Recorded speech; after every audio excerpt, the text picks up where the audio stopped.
Police বসে বসে দেখবি, পুলিশ কিছু করবে না, ওই এসপি কিছু করবে না, ওই মমতা বলবে জরিমানা লাও, টাকা লাও, ক্ষতিপূরণ লাও, শেষ করে দিবে। আমার মা হারিয়ে আমি বুঝতে পারছি বিচার কোথায় আছে, বিচার নাই। পুলিশ এখন পর্যন্ত ওদের বাড়ি সাহায্য করলো না। যে বোম দিয়ে আমার মাকে উড়িয়ে দিয়েছে সেই বোম খুঁজে বাড়ি করলো না। ওই পুলিশ গুলা কই আমি আবার যাব, আমি পুলিশের কাছে শেষ ফয়সালা করতে যাব, ওরা করবে না কেন? তাহলে কারা করবে এটা? এটা মুলান্দিটা কোন কারা ইতে করে? তাহলে কে করবে এই বিচারটা? কে করবে? মুলান্দি বাড়তে দিবে, বোম বাড়তে দিবে, আরো মা ছেলে হারাবে। সেই এসপির অত কি করে আসপর্দা হয়? আমি মা, আমি দুঃখিনী মা, কান্না করছে, আসে বসে বসে মজা দেখছি। সে তার আন্ডারে এটা বোম গুলা বাইরে থেকে ওদেরকে সহযোগিতা করে। ওদের অত আসপর্দা কি করে হয় বোম বাঁধার, বাড়িতে বোম রাখার? এত আসপর্দা ওদের কি করে হয় যদি বড় মাথার হাত না থাকে? না না, ওই টিএমসির লোক কেউ আমার কাছে তো কেউ আসেনি, কিছু বলেনি না। কালকে বলছে অ্যাক্সিডেন্টে মরেছে। কোথায় অ্যাক্সিডেন্ট? আমার মা বোম নিয়ে খেলা করছিল, 4 জন গ্রেপ্তার হয়েছে। তাদেরকে বসে বসে পুজো করো, ওরা তাদেরকে বসে বসে জামাই আদর করো। কোথায় রেখেছে? 3 বেলা ভালো মন্দ খাবার দিয়েছে। কেন? তারা টিএমসির লোক, যাদেরকে ধরা হয়েছে তারা টিএমসির লোক। তারা বলে পুলিশ আমাদের হাতে, তোরা কি করবি? তাই বলে আমাদের এইসব বেটা ছেলেকে বলে পুলিশ আমাদের হাতে, তোরা কি করবি? গতকাল মুসলিম অধ্যুষিত কালীগঞ্জ আসনে তৃণমূল কংগ্রেস উপনির্বাচনে বিপুল ব্যবধানে জিতেছে এবং তারপর তৃণমূল কংগ্রেসের মুসলিম বাহিনীর উল্লাসের নামে সন্ত্রাস, বোমা ছুড়ে সন্ত্রাসের ফলে একটি 10 বছরের মুসলিম কন্যা অকালে প্রাণ হারিয়েছে। এই খবর পুরনো হয়ে গেছে, কিন্তু এর পরের যে ঘটনা ঘটেছে সেটা রীতিমতো চমকপ্রদ এবং মমতা বন্দ্যোপাধ্যায় এবং তার দল যে এবার সত্যি সত্যি ভয় পেতে শুরু করেছে সেই জায়গাটা কিন্তু স্পষ্ট হয়ে গেছে। প্রথমেই শুনলেন সেই নিহত কন্যাটির মায়ের বক্তব্য, তার পরিবারের বক্তব্য।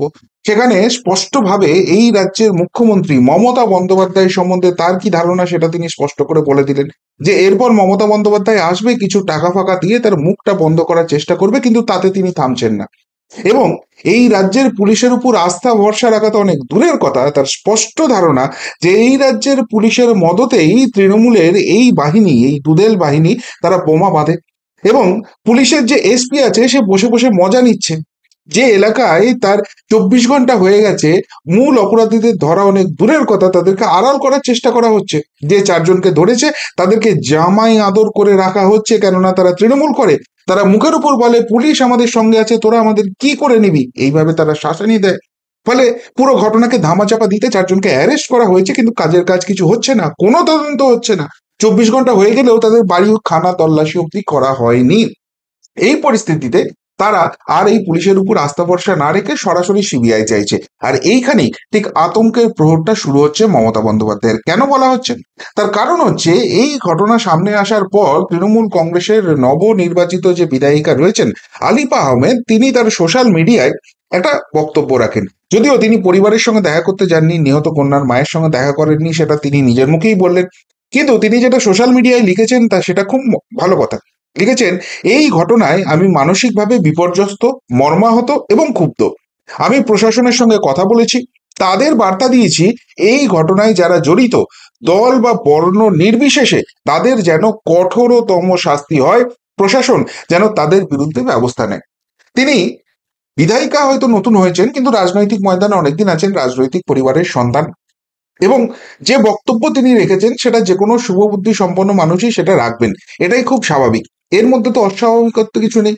কিন্তু অস্বাভাবিকত্ব কোথায় আছে জানেন? এই বক্তব্য তার সামনে আসার পর দলনেত্রী মমতা বন্দ্যোপাধ্যায়ের আচরণ।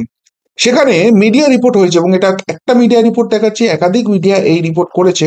সেখানে মমতা ব্যানার্জি নাকি বলেছেন যে এই আলিফা আহমেদের সঙ্গে তিনি একান্তে কথা বলেছেন এবং স্পষ্ট ভাষায় তাকে জানিয়ে দিয়েছেন যে যা বলার বলবে দল, নবনির্বাচিত আলিফাকে চুপ থাকার নির্দেশ মমতার। আর এখানেই প্রশ্ন উঠছে কেন? এই রাজ্যে যদি কেউ সামান্যতম তার শুভবুদ্ধি থাকে, যে কথা আলিফা আহমেদ বলেছেন সেই কথাই বলবেন। যে এই ঘটনা, তৃণমূল কংগ্রেস তো বলে জিরো টলারেন্স উইথ করাপশন, তাদের মতো মানুষের পাশে থাকা দল হয় না, মা মাটি মানুষের দল, ইত্যাদি ইত্যাদি ইত্যাদি। সুতরাং সেই জায়গা থেকে আলিফা আহমেদের বক্তব্যের মধ্যে কোনো কি দল বিরোধী কথা আছে? পরিষ্কার ভাষায় জানিয়েছেন, যেটা তৃণমূল কংগ্রেস বারবারই বলে থাকে, যে কোনো অন্যায় হলে সেখানে কোনো দলটল রংটং দেখা হবে না, সেখানে পুলিশ কড়া অ্যাকশন নেবে এবং পুলিশের উপর ভরসা রাখুন, পুলিশ সবকিছু করবে। যদি সেটাই সত্যি কথা হয়ে থাকে, তাহলে আলিফা আহমেদকে কেন চুপ করতে বলা হচ্ছে? এবং সেটা বলছেন কে? খোদ মমতা বন্দ্যোপাধ্যায় বলে মিডিয়া রিপোর্ট হচ্ছে। কেন? অর্থাৎ মমতা বন্দ্যোপাধ্যায় কি কোথাও গিয়ে স্পষ্ট করে দিচ্ছেন যে আলিফা আহমেদ তুমি সবে জিতেছো বাবা, চুপ করে বসে থাকো? এই যারা বমগুলো ছুড়ছিল তাদেরকে যদি ঠিকঠাক ভাবে দুদেল বাহিনীর মতো আশ্রয় প্রশ্রয় না দেওয়া হয়, পুলিশ দিয়ে তাদের যদি শক্তিশালী না করা হয়, তাদের হাত শক্ত করা না হয়, তাহলে এই কালীগঞ্জ আসনে 2026-এ আর তুমি জিতবে না। ওসব বড় বড় বাতেলা তোমার কাছে রাখো। এর অন্তর্নিহিত অর্থ কি এটাই? এই প্রশ্নটা কিন্তু সোশ্যাল মিডিয়ায় আকাশে বাতাসে ঘুরতে শুরু করে দিয়েছে। কেন আলিফা আহমেদের মুখটা বন্ধ রাখার চেষ্টা করছে? যেখানে পরিবার স্পষ্টভাবে জানিয়ে দিচ্ছে পুলিশের উপর আস্থা নেই, মমতা ব্যানার্জির উপর আস্থা নেই, সেখানকার স্থানীয় বিধায়ক দেখা অব্দি করেননি, কোনো টিএমসির কেউ গিয়ে দেখা করেনি, সেখানে এই বক্তব্যকে কেন মমতা বন্দ্যোপাধ্যায় থামানোর চেষ্টা করছে? এটা হচ্ছে প্রশ্ন নাম্বার 1। এইবার একটা কথা পুলিশের তরফ থেকে প্রথমে জানানো হয়েছিল, যেখানে বোমা পড়েছে, তারপর সেটাকে অমিট করে দিয়ে বলা হয়েছে একটা অ্যাক্সিডেন্ট ঘটেছে। অনেকেই দেখছি এটা বলেছেন যে হ্যাঁ এটা ভুল হয়েছে, একটা বোমা পড়েছে, একটা প্রাণ চলে গেছে, এটা ঠিক হয়নি, কিন্তু এটাকে নিয়ে এত হইচই করারও কিছু নেই। হইচই করার যে ছিল সেটা ছত্রে ছত্রে প্রমাণ মিলছে। কেননা ওই মৃতা কন্যার পরিবার যে অভিযোগ করছে সেটা মারাত্মক, এবং স্থানীয় অধিবাসীরা যে অভিযোগ করছে সেটা আরো মারাত্মক। বলা হচ্ছে মোট 50টার বেশি বোমা সেই সময় ছোড়া হয়েছিল এবং সেইখানে মাত্র 4জনকে গ্রেপ্তার করা হয়েছে, অথচ পরিবারের তরফ থেকে পরিষ্কারভাবে 24 জনের নাম দিয়ে আসা হয়েছে। গত 24 ঘন্টায় ওই 4জনকে অ্যারেস্ট করা হয়েছে, তার মধ্যে 2জনকে পুলিশের হেফাজতে নেওয়া হয়েছে, 2জনকে হেফাজত চাওয়াই হয়নি, তাদের জেল হেফাজত হয়ে গেছে। এইসব বিভিন্ন ঘটনা ঘটেছে, কিন্তু আসল তদন্ত এক ছটাকও এগোয়নি স্থানীয় মানুষের অভিযোগ। এবং সব থেকে বড় কথা, যে কন্যাটি মারা গেছে তার কাকাকে অ্যাকচুয়ালি বম নিয়ে এই দুষ্কৃতীরা, এই তৃণমূল আশ্রিত দুষ্কৃতীরা তাড়া করছিল বলে স্থানীয় স্তরে অভিযোগ। কোন রকমের প্রাণে সেই কাকা বেঁচে যায়, কিন্তু সেই বোমা প্রাণ কেড়ে নেয় ওই ছোট্ট 10 বছরের খুদে মুসলিম কন্যাটির।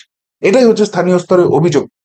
অর্থাৎ এখানে যারা আক্রমণ করছিল তারা কোনো উল্লাস করতে আসেনি, তারা সবক শেখাতে এসেছিল, তারা সন্ত্রাস করতে এসেছিল, যে এই রাজ্যে এখানে তৃণমূল কংগ্রেস ছাড়া অন্য কিছু করা যাবে না, অন্য কিছু করার কথা ভাবলে বাড়িতে চুপচাপ বসে থাকো, একটা টুং শব্দ করবে না, আর তোমাদের ভোটটা আমরা করানোর ব্যবস্থা করে নেবো। আর সেই জন্য এখানে যখন জিতেছি, এতদিন ধরে তো পাকামি করছিলে, তোমাদের সবক শেখাতে এসেছি। এখানে ইন্টেলিজেন্সের কোনো রিপোর্ট ছিল না, 50খানা বম ছোড়া হয়েছে, তার মানে আরো বম সঙ্গে ছিল। এই বোম এলো এলো কোথা থেকে? এই বোম বাঁধা কোথায় হলো? পুলিশ কিচ্ছু জানে না। যদি কিচ্ছু না জেনে এই অপদার্থ পুলিশ, এই ব্যর্থ পুলিশ আছে কিসের জন্য? কোন সুরক্ষাটা দিতে পারছে? আমার আপনার ট্যাক্সের পয়সায় মাইনে নিচ্ছে আর তৃণমূলের দলদাসগিরি করছে। এই কথা সাধারণ মানুষ কিন্তু বলতে শুরু করে দিয়েছে। অর্থাৎ পুলিশ যে পুরো ব্যাপারটার সঙ্গে জড়িত, তারা এখানে ব্যাপারটাকে ধামাচাপা দিতে চাইছে, তারা যারা মূল দুষ্কৃতী তাদের বাঁচাতে চাইছে। এই কনসেপ্ট, এই কথা কিন্তু মৃতার পরিবার বলছে, সেখানকার স্থানীয় মানুষ বলছে। ফলে পুলিশের উপর ভরসা রাখবেন কি করে? এই প্রশ্নটাও কিন্তু উঠে যাচ্ছে। এইবার সব থেকে যেটা গুরুত্বপূর্ণ হচ্ছে, রাজ্যের মুখ্যমন্ত্রীর উপর ভরসা নেই, পুলিশের উপর ভরসা নেই, এবং এখানকার দুষ্কৃতি রাজ বাড়তে দেওয়া হচ্ছে।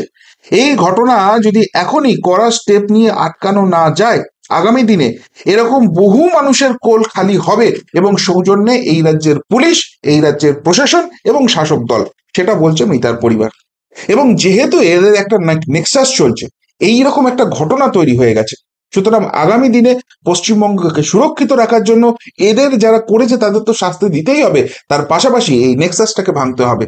এবং যেখানে পুলিশ সরাসরি এর সঙ্গে জড়িত রয়েছে, পুলিশ এদেরকে প্রোটেক্ট করার চেষ্টা করছে, এরকম ভয়ঙ্কর অভিযোগ উঠছে, সেই পুলিশের উপর ভরসা রাখার জায়গা নেই। তাহলে বিচারটা পাবো কি করে? বিচারটা আসতে পারে শুধুমাত্র সিবিআই এর জায়গা থেকে। আর এই জায়গাটাতেই কি ভয় পেতে শুরু করেছেন মমতা বন্দ্যোপাধ্যায়? এখানে 3 দিক দিয়ে ঘেরার একটা ব্যাপার হচ্ছে। এই জায়গাগুলোতে দেখালাম। এবার ন্যাশনাল উমেন্স কমিশন, সেখানেও কিন্তু একটা ভয়ঙ্কর রকম কাজ হচ্ছে। ডক্টর অর্চনা মজুমদার পশ্চিমবঙ্গ থেকে এখন তিনি আছেন সেই কমিশনে। তিনি স্পষ্টভাবে জানিয়ে দিয়েছেন, যে প্রশ্নটা প্রথমেই তুললাম, যে এখানে 50খানা বোমা পড়লো, দুষ্কৃতীরা তাণ্ডব চালিয়ে গেল, পুলিশ ভোটের সময় হাই অ্যালার্টে থাকে, সেই পুলিশ কি করছিল? ইন্টেলিজেন্স কি করছিল? এবং কালীগঞ্জের ঘটনায় 72 ঘন্টার মধ্যে পুলিশ সুপারকে এখানে রিপোর্ট দিতে বলা হবে। কোন পুলিশ সুপারকে? যে পুলিশ সুপার বলেছে এই এলাকা আমার আন্ডারেই থাকেনি, আমি এখানে কি করে কি তদন্ত করব, এই ধরনের কথাবার্তা নাকি বলেছেন। মিডিয়া সেই কোশ্চেন করছে পরিবারকে এবং পরিবার সেটা নিয়ে রীতিমতো ক্ষুব্ধ। অর্থাৎ ন্যাশনাল উমেন কমিশন তারা দেখছে এই ঘটনায় পুলিশের ভূমিকা প্রশ্নের মুখে, সরাসরি জেলার পুলিশ এসপিকে ডেকে পাঠাচ্ছে। এখানে পরিবার তাদের কোনো রকম কোনো আস্থা নেই, স্থানীয় মানুষ তাদের কোনো রকম কোনো আস্থা নেই, এবং শাসক দল যে এর সঙ্গে ওতপ্রোতভাবে জড়িত এবং সেই শাসক দলের লোকেদের যারা যারা জড়িত তাদেরকে বাঁচাবার চেষ্টা করছে এই পুলিশ প্রশাসন। এই সমস্ত কিছু দাবি নিয়ে যদি মহামান্য আদালতের কাছে মৃতার পরিবার যায়, তাহলে কি সেখানে সিবিআই তদন্ত হবে না?